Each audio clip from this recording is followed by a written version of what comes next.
Welcome to the very first Sportwrap Saturday with Ashwin Betty and Diana Master.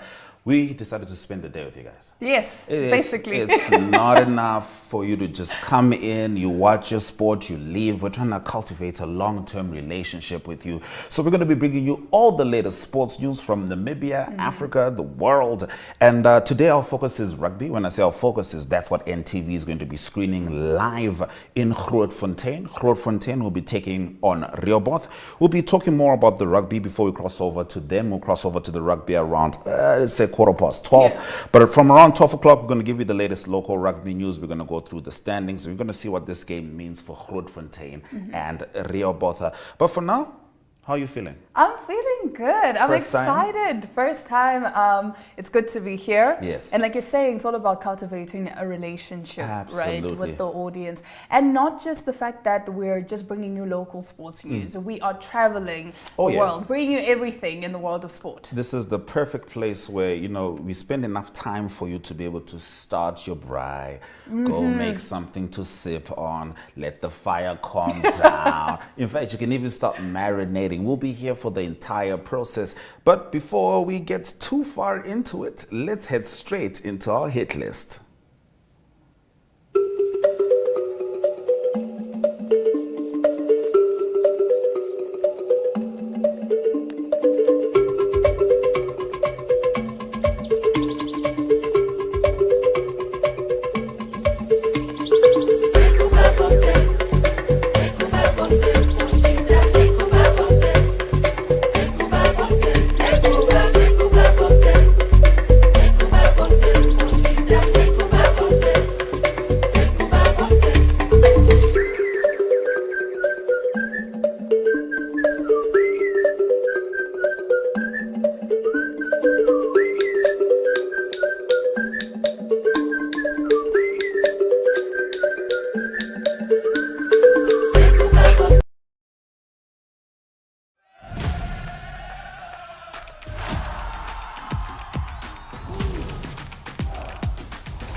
All right, let's talk futsal. Namibia, they are making their way to Morocco as we speak. I believe they left yesterday. That's when the flight took off.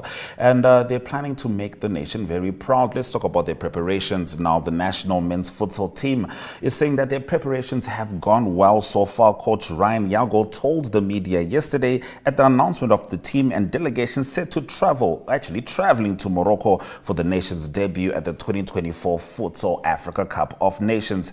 We have had a great training camp, and I must say the players look mentally and physically fit for the occasion. The squad has been trimmed from 20 to the final 14. We've selected top players. We like this, and we hope that we could also eventually qualify for the Futsal World Cup. The Brave Fives, that's their name. Brave Fives is Brave Warriors. Brave Fives, I like it. Qualified to the Africa Cup of Nations after beating Tanzania in a two-legged qualifying round. Now, the Namibians lost their first ever Futsal International against Tanzania 5-2 in Windhoek. You know, this was before beating them 6-3 in Dar es Salaam, which is interesting, because you start off already with a little revenge mission, a little chip on your shoulder. You know, it worked out for them. So, you know, at the squad announcement, team captain CJ Van Veek expressed optimism ahead of the big tournament, saying we are more than ready for the competition and our players have been doing well. I mean, yeah, definitely, man. There is something that is exciting, and of course, we saw that with AFCON, with the Brave Warriors. It's on the backdrop of that. Exactly. So I think Colin Benjamin definitely and his team definitely set the right pace. So they did set a good standard. Yeah, and of course, you know, futsal is, however, a little different from football. Yes. Let's talk about the rules. All right, so starting us off, you would think that, of course, futsal, football, they sound exactly the same. Yeah. But it's actually not. Instead of having your 90-minute game or your 90-minute match, futsal is actually 40 minutes, and it is played in a 20-minute halves. Right. With a 15-minute break for halftime. The 20 minutes represent the actual playing time, as the clock is stopped whenever the ball is not in play or if the match is interrupted. The clock only starts again once play resumes. So there's no injury time? No. Because you actually handled that during. Do you think football could benefit from that? Because injury times have been going from 5 minutes to 10 minutes. Now injury time is a whole half. Exactly. It's getting ridiculous. I mean, I don't know. know if it would benefit football to do that, but I'm torn, right? I'm really torn because, like you're saying, how can we have 30 minutes of injury time? Yeah. That's basically going into extra time. That doesn't work. Let's get into more of the rules. All right, so getting into more of the rules, when it comes to timeouts, each team may request a timeout of 1 minute per half. This can only be done when the side requesting the break is in possession of the ball and the timekeeper has been informed. If a coach chooses not to use a timeout in the first half, it cannot be carried over to the second half. Yes. He will only have his regulation 1 timeout left. There are no timeouts if a match goes to extra time. Wow. Yeah. Very interesting. Timeout. That's, I feel like kind of borrows from sports like basketball. Yeah. Because this is where I'm seeing the rules like timeout coming into play. What else do we have? We also have the rolling substitutions where each team starts with 1 goalkeeper and 4 outfield players on the pitch. Over the course of the 40 minutes, up to 9 additional players may be used, and these can be substituted on and off an unlimited amount of times. Wow. Yes. A further feature of futsal is that changes can be made without stopping the game. Substitutions must take place in the clearly designated substitution zone. All right. So it's at a zone, but we don't have to stop the game. We just keep it rolling, and you can as many players as possible. This is exciting. It is exciting. I mean, you get to do a lot. You got to do a lot, yeah.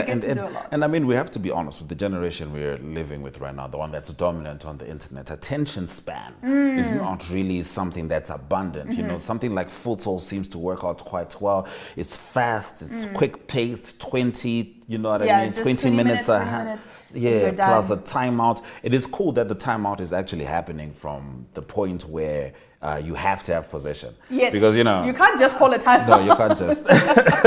You'll be getting attacked. Yeah, all right. Now getting into the sanctions. If Okay. a player commits a foul, the referee can decide to award either a direct or indirect free kick or a penalty if the foul took place inside the penalty area. Just like in football, yellow and red cards can be issued in futsal. If a player is shown a red card, he can be replaced on the pitch by a substitute after a mandatory 2-minute time penalty that always follows a red card. If the team concedes a goal during this time, a substitute may enter the pitch before the 2-minute penalty half has been completed. I like this. I like this. And I believe this is the first futsal AFCON. Has it happened before? Or did Namibia just join? I think Namibia just joined. Yeah, but I don't know if I've ever heard of a futsal AFCON. This also, to be honest, was my first time hearing of an AFCON futsal. Because, to be honest, when you read AFCON, you're thinking, because when I read, I was like, no, but AFCON just happened. Then you have to read the fine print, like, oh, no. Right. Futsal, not, futsal. All right. So the Brave Fives are going to be representing Namibia there. Yes. And it is exciting. I'm just thinking about the name now. Couldn't we have gone for the Big Five as well? Because the Big Five would mean, because, with the animals and stuff like that. Yeah. That would be interesting. But the Brave Fives is nice. It's really nice. And it's an opportunity for, sport enthusiasts to, tap into something new. And anytime you see the Namibian flag, it should be enough for you to be like, oh, what's going on here? But now the format is actually exciting. Yes. I mean, especially the substitutes. Now, we're getting into the goalkeepers. Oh. So, goalkeepers may touch the ball with their hands inside the penalty area, a semicircle with a 6-meter radius. They can move anywhere on the pitch and are allowed to throw the ball out into the opposition half. If the goalkeeper has the ball, he must play it to a teammate within 4 seconds, regardless of whether the ball is in his hand. Onana would not like futsal. Onana, Manchester United goalkeeper, would dislike futsal. Because 4 seconds is not enough. No. It's not enough. He needs a lot of time for that. But that's interesting. I like that. It keeps the game fast paced. Exactly. And there's no time wasting. There's no time wasted because, like you said, we only have 20 minutes in the first half. So we really don't have time to be telling people, okay, you need to go there, I need to throw it to you. You get what I'm saying? Yeah. So, okay, with team fouls, all fouls committed by a team that results in a direct free kick or penalty in one half of the game are counted together. These are so-called accumulated fouls. That's interesting. Yeah. That's interesting. I think I can think of a couple of defenders internationally that will not survive from accumulated fouls. That would accumulate. But hey, that's what makes futsal so interesting. It is very interesting, and I'm very excited to be getting into it and to be seeing how Namibia performs there. As the boys have been saying, they're ready. They got haircuts from Tatekulu Barbershop. Nice. We had that on Sportwrap on Thursday. Nice. So they're looking fresh. They're looking looking fresh. good. And all that's left is to perform as well as they look. Now, a sport we're familiar with, which has kind of had the same winner for a long time, is Formula One. And yes, Verstappen takes pole at the Japan GP for the third year in a row. Some people are yawning. I understand. Formula One world champion Max Verstappen took pole position for a third straight year at the Japanese Grand Prix, with Sergio Perez qualifying a close second to ensure a Red Bull front row lockout. Now, Verstappen set the pace with a lap of 1 minute 28.197 seconds, 0.66 seconds clear of Perez, becoming the first driver to take pole in the opening 4 races of a season since the person whose records he loves to break, Lewis Hamilton, 9 years ago. But with McLaren's Lando Norris, Ferrari's Carlos Sainz, and Aston Martin's Fernando Alonso in the other top 5 spots, and all within half a second of Verstappen, Sunday's race promises to be a closer affair than the Dutchman's 2023 procession. I get that. I hear what you're saying about people yawning. It's like, okay, again, cool. It is, yeah, but I mean, they'll still yawn with Lewis Hamilton. It's dominance. It happens. You know, you look at different sports. Sometimes there's figures who are just towering, and they just get it done. Of course, with Verstappen, the big debate has been, you know, he's got better machinery than everybody else. But again, even with the machinery, you still have to drive. I'm interested in seeing how this goes. He crashed out of the last race, and I'm not saying people celebrated, but you know yourself. You know who you are. I think people first waited to see if he was safe. Yeah, of course. Then they saw him walking, then they were Priority. like, Yeah, okay. Exactly, it was one of those. Now, from Formula One to basketball, LeBron James, I think we all know that conversation. It's a big one with regards to basketball. Big name, when I say conversation, is there's a big greatest of all time conversation. Is it LeBron James? Is it Michael Jordan? Well, right now, the story is not about LeBron James. It is about Bronny James. Bronny. So Yes. he calls himself Bronny, but his name on his birth certificate is LeBron James Jr. But, you know, they wanted to separate the two. Anyway, Bronny James, the son of the man who has the most points of all time in the NBA. Also known as Ashwin's idol. I try not to say that as often as I should, but I do be saying that. So he said on Friday that he's entering the 2024 NBA draft while maintaining his college eligibility less than a year after suffering cardiac arrest. The 19-year-old guard survived a health scare when he went into cardiac arrest in July while training with his University of Southern California team. Now, he was hospitalized and placed in intensive care before being discharged 3 days later. He was given the green light to rejoin his team 4 months after he suffered the cardiac arrest. For those of you who don't know Bronny James, they should be able to check out the visuals just now, because actually he looks a lot like his father. Oh. But he's not as athletic. Okay. And maybe as we wait for the visuals of Bronny James to come on, he's not as athletic as his father, but he's certainly it runs in the blood. It runs in the blood. Yeah. He's very gifted, and he's just had to also live under the shadow of his father. And that's the man right there playing for USC. So he's declared for the NBA draft, which means that he'll have an opportunity to play in the NBA. Now, with regards to his father, he's been expressing that he wants to play with his son. Oh, that's nice. All right, That's so beautiful. it's very likely that whatever team Bronny goes to, whatever team drafts Bronny, whether it's a matter of this year, LeBron did sign a contract with the Lakers that extends into next year. But LeBron James, because of the stature he has in the league, that's the James family there, Savannah James, LeBron's Bryce James, that's also a basketball player.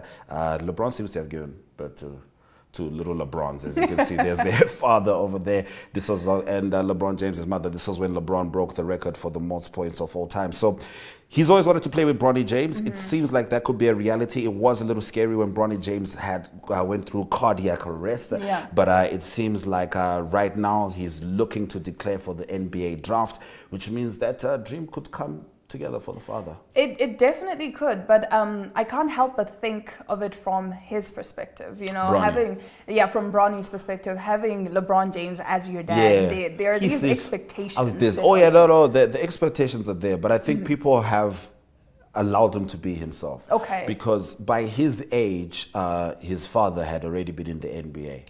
You know what I mean? His father went, he's LeBron James Jr., he's in university. His father went to the NBA in high school. And at the age of 17, he was on the front of Sports Illustrated. So people kind of want to see how it all plays out, but you can already see you're not going to get the same athleticism, but you are going to get a whole bunch of skills, some high basketball IQ passed down for the father, and we'll see how that one goes. So we've been talking about other sports, and there's something that happens on Saturdays and Sundays that we all love, which is English Premier League. We're not going to talk about today's games. We're going to talk about tomorrow's games, and we're going to focus on tomorrow's teams. That's Liverpool and Manchester United.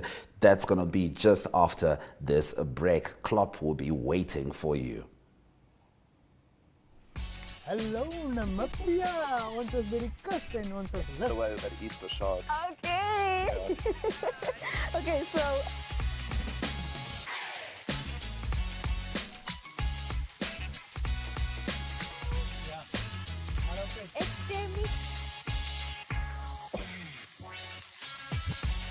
yes.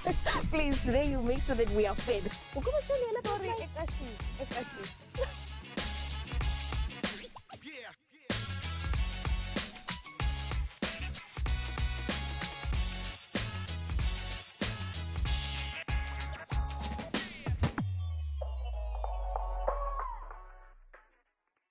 We are all seeking connection to each other, to the world, to the spaces we exist in. Is het van Seil wat hom kom uitrol hier van die posisie. Like poor sportsmanship right now from the lads. You might be physically ready, your body is ready, but mentally. Here's another chance, and it is a goal from Vindo Kahan. Wys hy sê wie is dit dan neertrek en daai bal het my grond gevat. Ja, hy het grond gevat en is But just enough next. Running that mountain up.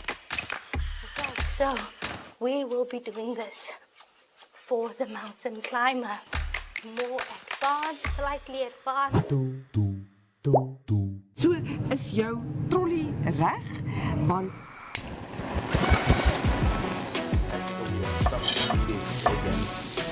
I love it. I love it. So then Kickstart our countdown at number 5 with this one. Op Netwerk TV se Klets Kompas gesels ons nuus van 'n Maandag tot Donderdag. Ons kyk ook na die weer en meer. Stories wat jou raak en stories wat saak maak. They've made a mistake in denying me bail, and they've made several other mistakes in many other cases. The channels that teach us something new or reflect our expression. So it goes beyond switching to the right station. It's about choosing the experience that can adorn the present, dressing it with our tastes as we expand our preferences, because what we are actually connecting to is boundless, limitless human energy. And this is the spirit of NTV.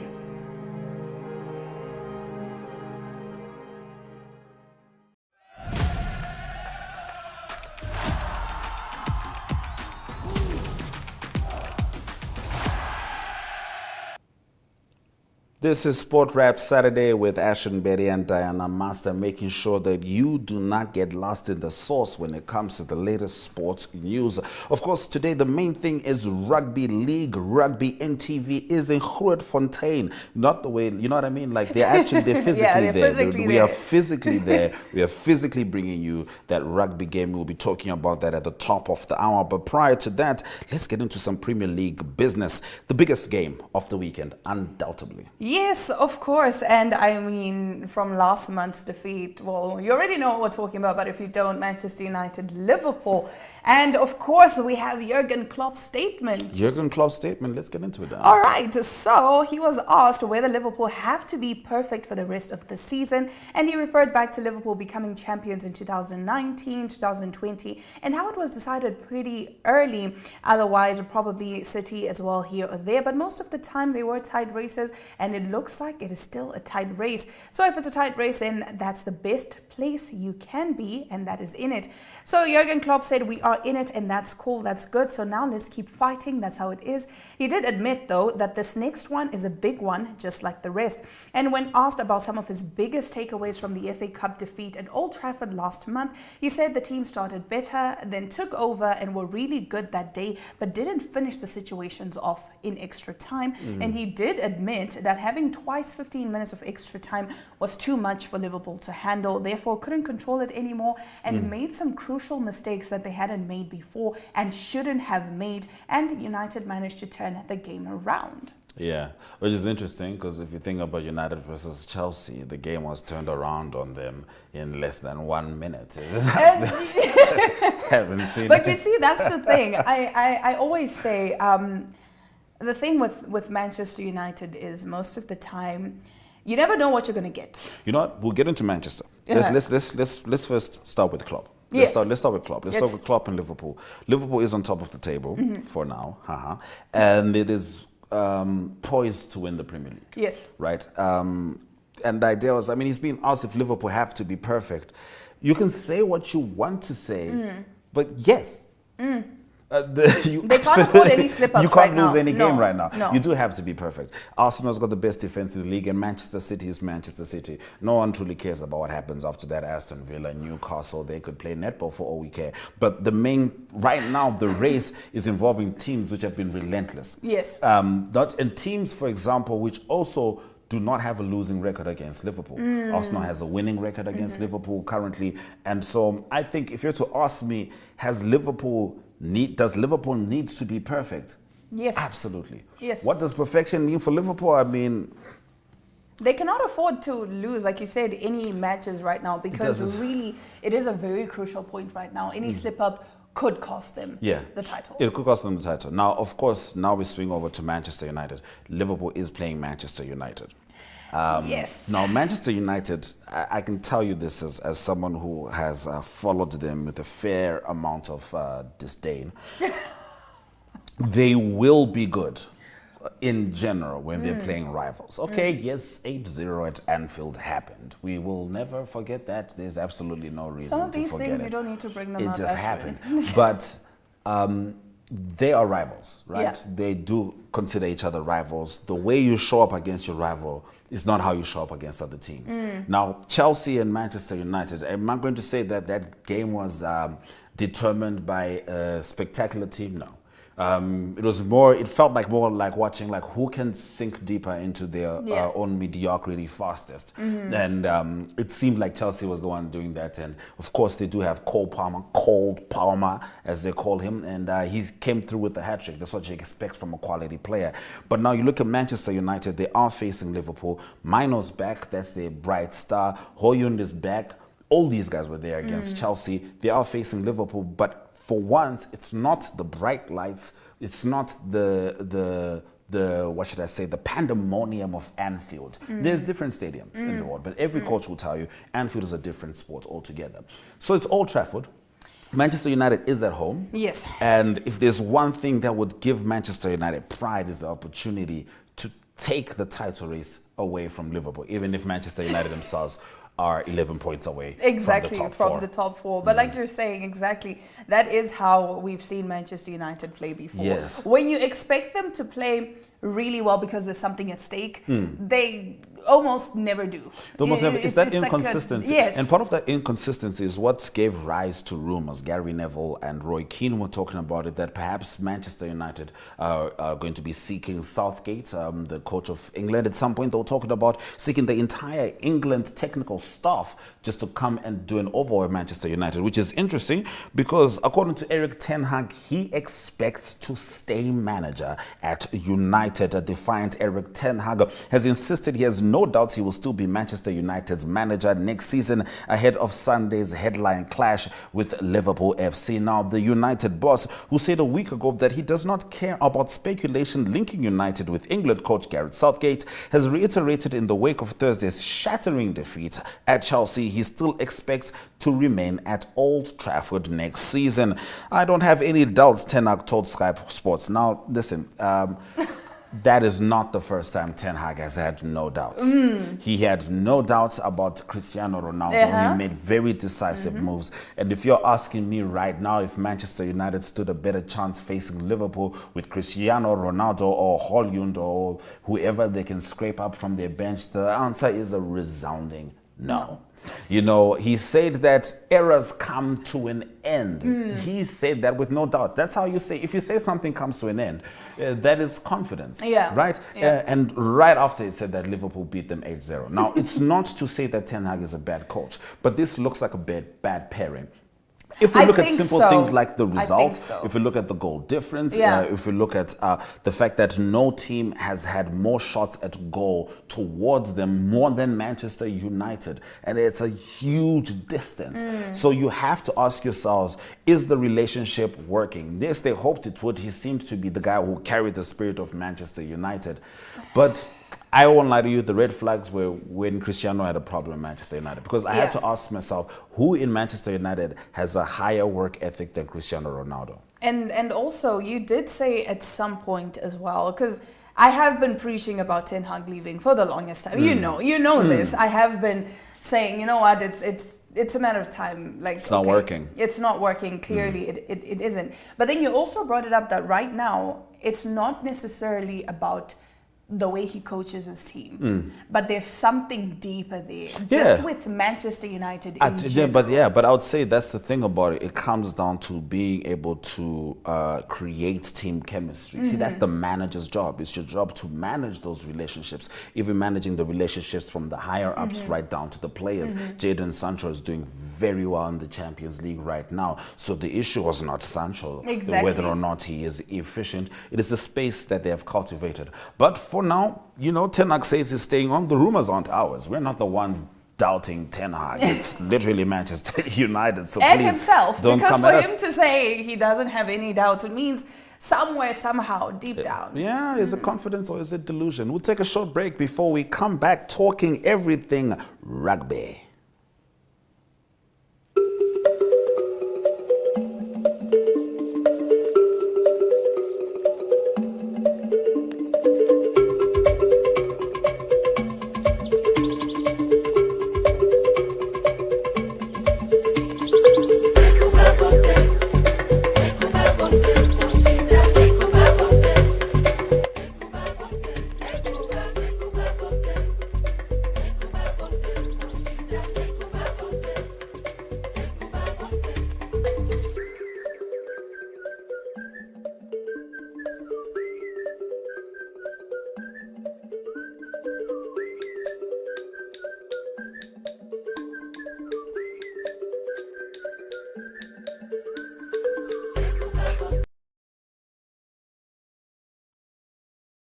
Namibia, ons is by die kus en ons is lus. By the Easter shark.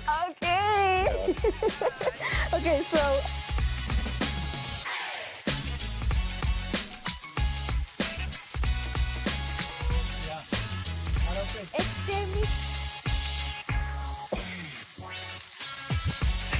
yes. Please, today you make sure that we are fed. Sorry, it's actually.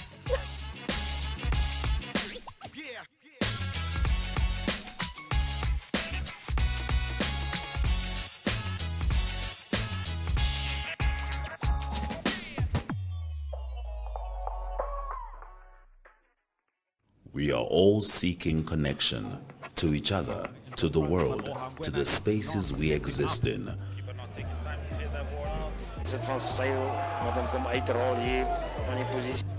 Poor sportsmanship right now from the lads. You might be physically ready, your body is ready, but mentally. Here's another chance, and it is a goal from Vindo Kahan. Sy sê wie hy is aan neertrekker. Daai bal het my grond gevat. Ja, hy het grond gevat. En as hy But just enough next. Running that mountain up. Okay, so we will be doing this for the mountain climber.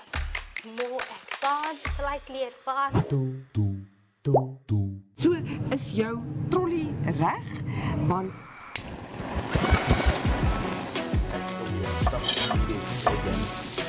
I love that. I love that. So then Kickstart our countdown at number 5 with this one. Op Netwerk TV se Klets Kompas gesels ons nuus van 'n Maandag tot Donderdag. Ons kyk ook na die weer en meer. Stories wat jou raak en stories wat saak maak. They've made a mistake in denying me bail, and they've made several other mistakes in many other cases. The channels that teach us something new or reflect our expression. So it goes beyond switching to the right station. It's about choosing the experience that can adorn the present, dressing it with our tastes as we expand our preferences, because what we are actually connecting to is boundless, limitless human energy. And this is the spirit of NTV.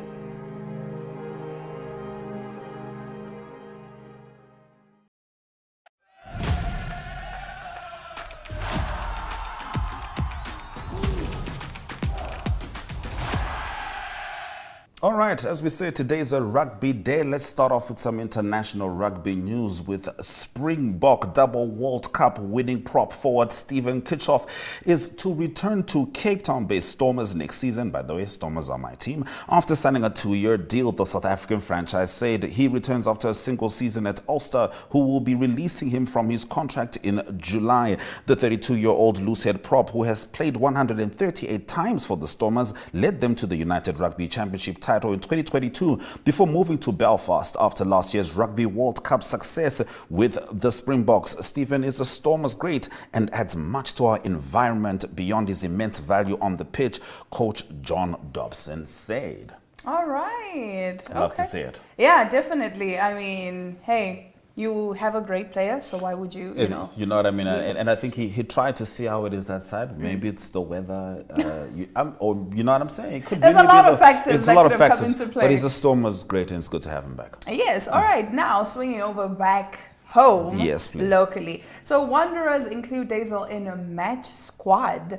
After more than a decade as a professional rugby player, Johan Dazel is finally set to play his first match for a Namibian club after being included on the bench for FNB Wanderers for Saturday's home match against FNB Western Suburbs. The highly respected 32-year-old veteran of 3 World Cups and captain of Namibia at Japan 2019 and France 2023 has recently moved back from France to the city of his birth with his young family. The former Winterkai School Centre and Craven Week representative 2008 and 2009 made inroads at Northwest University when he eventually led their varsity cup team to their 2016 trophy. Dazel had a stint playing Super Rugby for the Sharks in between 2017 and 2018 before heading to France, where he was contracted at Pro D2 club Colomiers from 2018 to the end of 2023. Now, the 37 Test Internationals, a much publicized head collision with the France captain Antoine Dupont in their October 2023 World Cup match in Marseille led to a 6-match ban reduced to 5 matches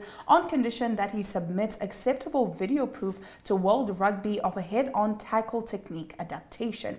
On Friday, though, Wanderers managed to confirm clearance for Dazel to be included on their bench in a match where scrum half Jacques Theron, their captain in the first 2 rounds of the current Namibia Rugby Union Premier League season, will be absent due to a trip abroad. All right, very interesting to see. Wanderers have got some serious sheer power. It's a Sterkman said that one. He's a strong guy. Hey, listen, his tackles are so strong that they made you pull out your Afrikaans. They were like, yeah, and you know, World Rugby was like, send us a video to see you've adapted. You know what I mean? So it's obviously good for the Wanderers. Lots of Premier League games happening today. Let's have a look at the log standings as we'll be showing you the Namibia Rugby League. FNB Grootfontein, the team that will be playing today, is currently sitting on top, followed by FNB UNAM and FNB Rehoboth. They will be clashing with Grootfontein.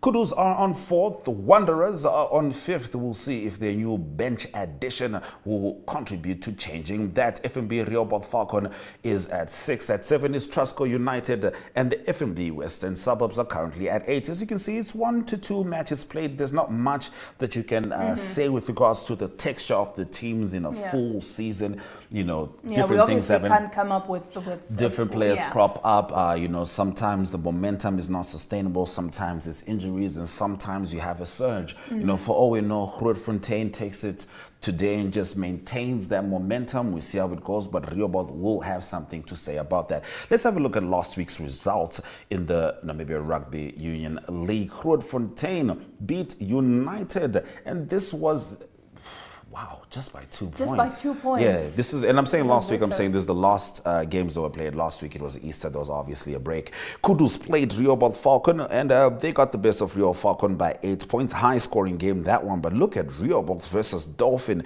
That is 50-10. Rehoboth won with a dominating performance there. Will they be able to repeat that today? UNAM 1 got the best of Wanderers 30-17. These two teams are obviously rivals. Wanderers are last season's winners, and they wouldn't have wanted to start their season like that, and they'll be hoping to pick it up in today's games.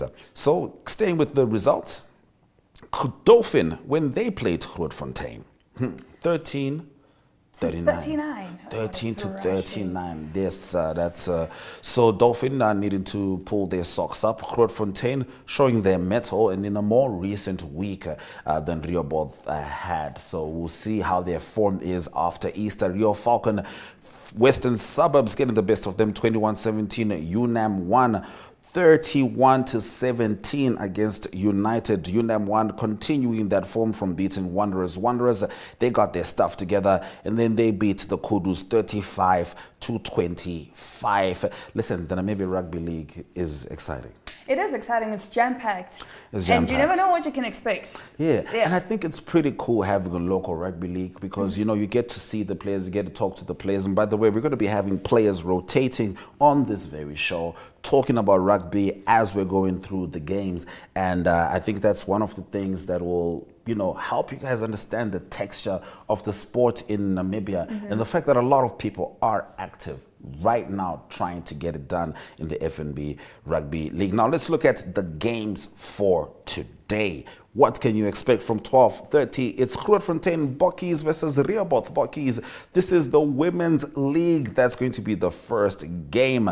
These two teams, obviously Grootfontein is at home, hoping to make use of that home support. You know what I mean? Yeah, Hoping they to always make have an advantage. Yes, and of course for Rehoboth, they had to travel as well. Probably yesterday. I'd advise that they travel. I hope they did. But either way, we'll see whether, you know, any fatigue kicks in. But that's going to be Grootfontein Bokkies versus Rehoboth Bokkies in the Women's League. The teams are yet to separate themselves. Grootfontein 2 takes on Rehoboth 2. You must understand, in the Reserve League, if no one tells you which league is playing, sometimes you can't tell.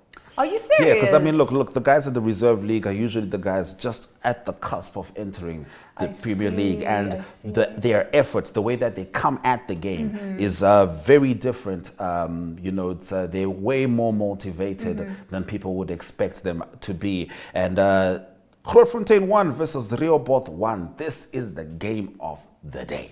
This definitely is the game of the day. This is the game of the day. Again, just to bring it back to, of course, Grootfontein being at an advantage, playing at home, having home support. And again, we will be looking to see whether or not, like you said earlier, the fatigue kicks in, because it always throws off players having to travel so close to play. And also Easter. Yeah. Because we be eating. We be eating a lot. And you know, and sport has a way of revealing your habits to you when you need it the most. You know what I mean? You know, when you really need to just scramble and get that last tackle, you know what I mean? Then you're like, did I have to have a potjie for breakfast? That is the time that you start figuring it out.